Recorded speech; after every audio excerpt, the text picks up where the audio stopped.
Welcome back, everyone, to the Week 5 Jacked Up Fantasy Football League Preview Show. Once again, I am flying solo as the commissioner because Zach is too big of a you-know-what. I can't say it because my mom is here visiting from West Palm, and I'm trying to keep the show rated at a PG level.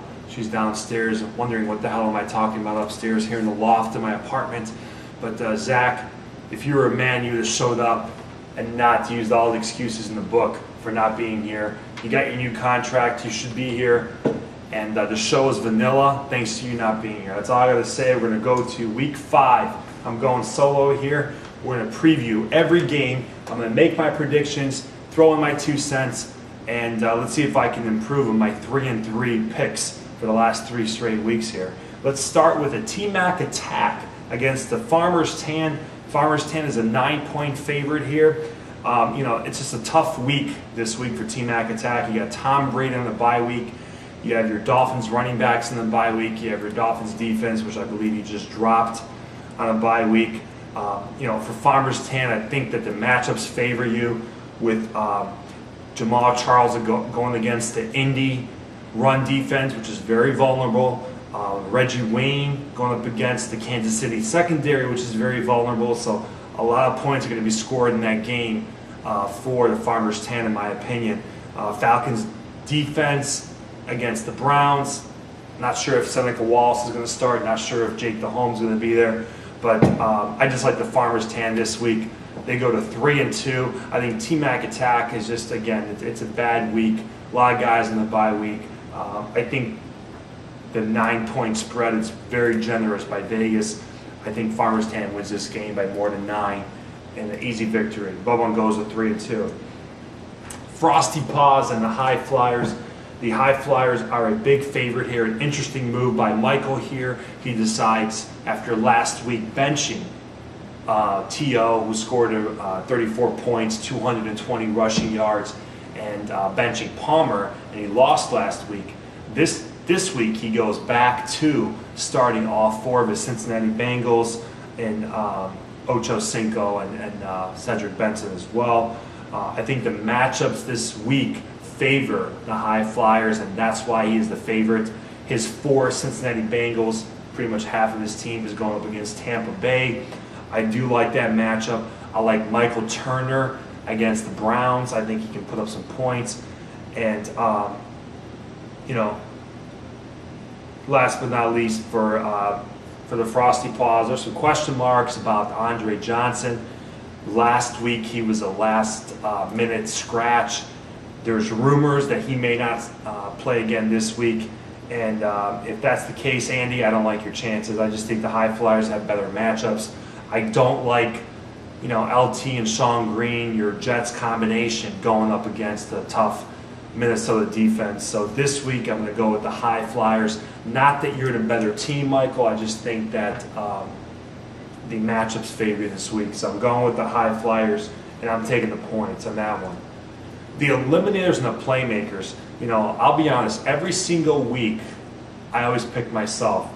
I am worried about this game. Vegas is calling this a close game once again. I've been lucky this year so far. I've won some close games. I've won some games where my team didn't produce. And I'm worried about this game because I'm playing against a team that I should destroy, I should beat. The Eliminators are the worst 2-2 team, in my opinion, in fantasy football. But I have a lot of injuries. Michael Vick is out, so I'm going to start Tony Romo against a tough Tennessee secondary. Pierre Thomas is once again out for this week, so I had to pick up Ladell Betts, who is not even going to start for the Saints. It's going to be Chris Ivory, which I believe T-Mac attack picked up. So, I don't like the fact that I have a bunch of injuries, a bunch of question marks. Jahvid Best is a game-time decision against the Rams. If he plays, I like him. I like that matchup. I think he can rebound and have a good game. MJD finally showed up for me last week. They played the Bills this week. That's a good matchup for MJD. I believe MJD scores, again, 20 points. And against the Chargers defense, I can see them having a good game against Oakland and Bruce Gatkowski. For the Eliminators, all I really see here, Randy, is I see Drew Brees against a very bad Arizona Cardinals secondary. I think Brady's going to have a big game. But besides that, you know, I just don't. I can't see your team scoring a lot of points. But then again, I'm worried about my team. So really, I think it's going to be a low-scoring game. I'm going to take myself like I always do, but I'm worried. For the first time in a long time, I'm worried. If I lose, I wouldn't be shocked that I lose. But again, you're catching me at the right time, Randy. If you're going to beat me all season, this is the week to play me when a lot of my guys are injured. So even, you know, my tight end Shenko is a game-time decision. So I have a lot of question marks.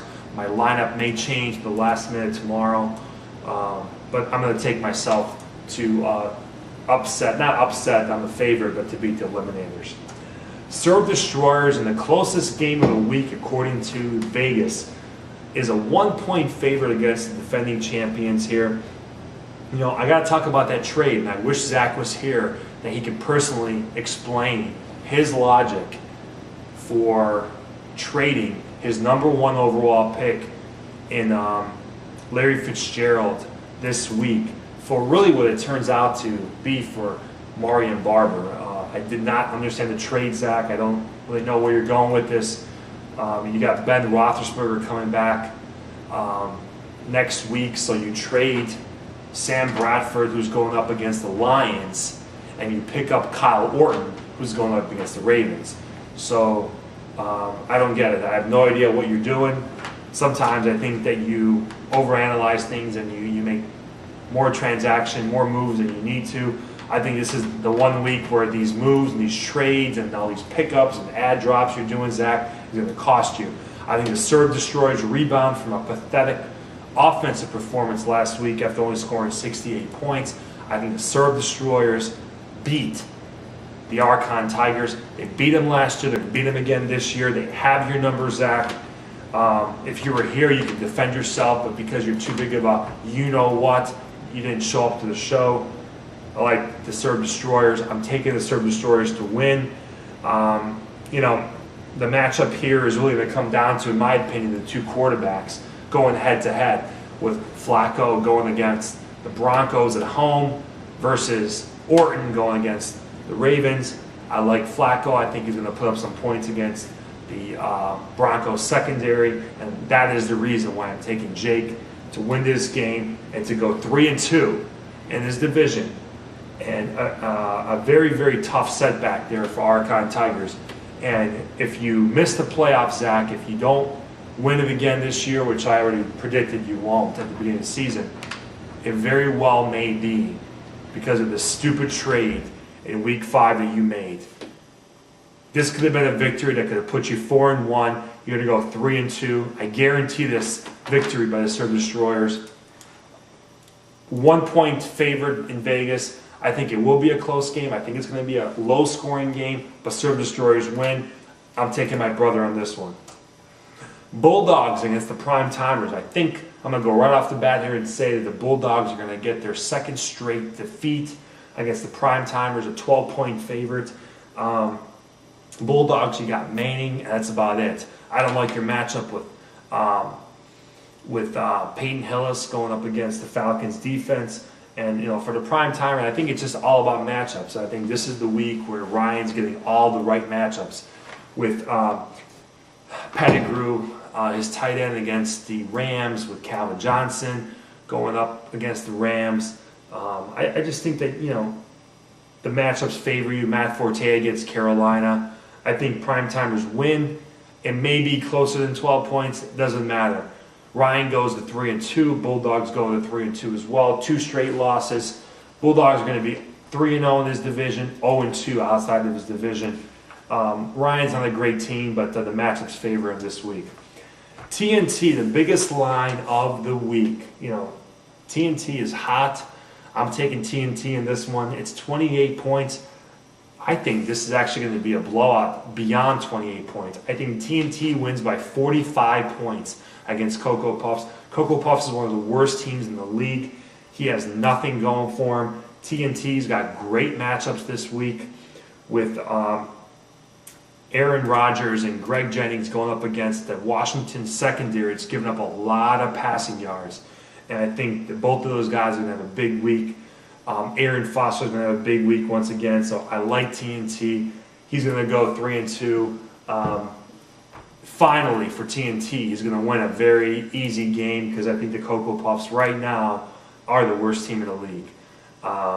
So TNT goes to 3-2, which will make that division very interesting because I picked the Farmers 10 to go 3-2, and I also took Archon Tigers to lose to go 3-2.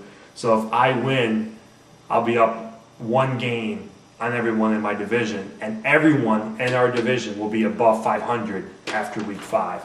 That is all the time we have.